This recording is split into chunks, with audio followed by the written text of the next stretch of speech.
Hi, Ron. Uh, oh, there's Kiwi. I been wanting to make this video for you for a long time. Uh, after I laid off of golf for about 12 years or something, and now I've just gotten back into it. I played some last year, not very well, but joyously, joyfully, and I little doggy, where are you? There you are. Come here. Come here. Come on up here. Be on TV with Pete Pappy. This is Kiwi, my dog. Yes, girl, I love you too. Um, I'm talking to Ron Teegarden, an old friend of mine I used to play golf with. I've been playing in the backyard, and it reminded me of. Do you remember in my backyard we were pitching, and I had this patio round table with an umbrella hole in the middle, but we took the umbrella out and we're trying to get the ball to land on the top of the table and go in the umbrella hole. And I'm not sure we ever succeeded, but we got some close. And I now have in my backyard a two-hole golf course. It's 26 yards between. I've got these little 2 foot flags on there and actual golf holes. And I play these foam rubber balls, yellow foam balls. They're really nice. And I've got an old Daiwa um, 4 iron with a real slick small grip, and I play that. And I have 6 balls that I hit back and forth.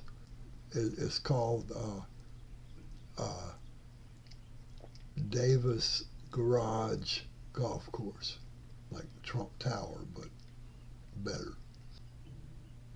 When I hit balls down there, especially away from the house, there's all kind of lawn chairs and shit down there, and there's a wooden fence, and just inside of the metal fence, and sometimes the ball get between there and stuff like that, and but they get dispersed because I'm trying different stuff or trying over and over to hit it straight. It doesn't always go straight.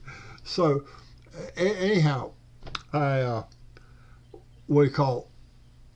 Then I go down there. And I got 6 balls, all kind of places, and that's where I really that's playing golf. That's what I did in my mama's backyard with Campbell's soup cans when I was a kid. Is you just you bank it off of my sister's playhouse, and and so you say you hit it, and if it hits a fence post, well, that's what you meant to do.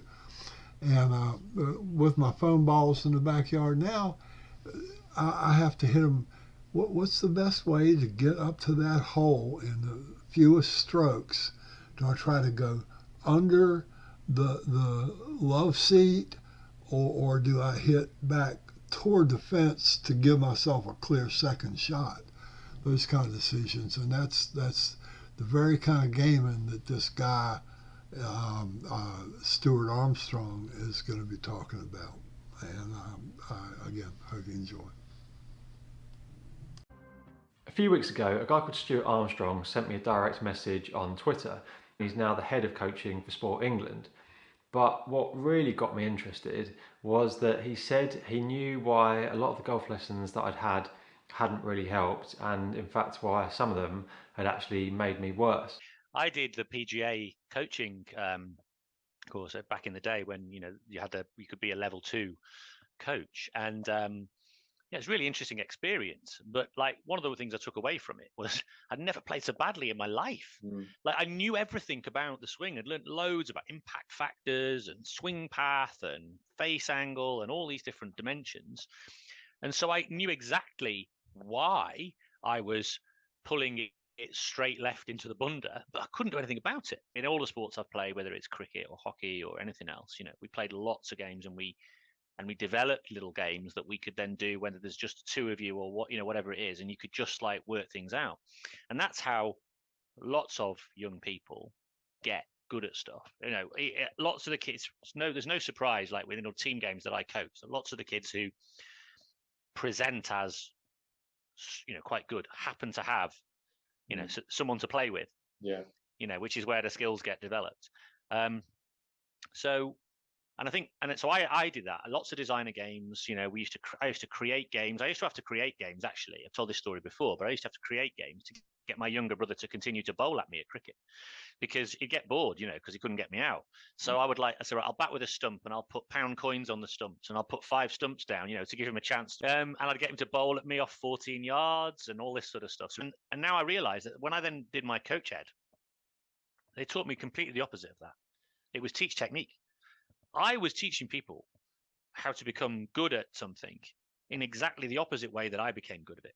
Oh, well, it turns out that the all-conquering Olympic gold medal winning coach of Australia uses something called designer games. In many ways, I kind of want to go back in time and go to all the people that I was working with and say, look, I'm really sorry. I just didn't know any better. You don't get better at physical tasks by thinking about learning about the physical task in your brain, and then your brain transmitting information down into your body to become good at physical tasks. In actual fact, the reverse is true. The more you think about it, the worse you are at motor control.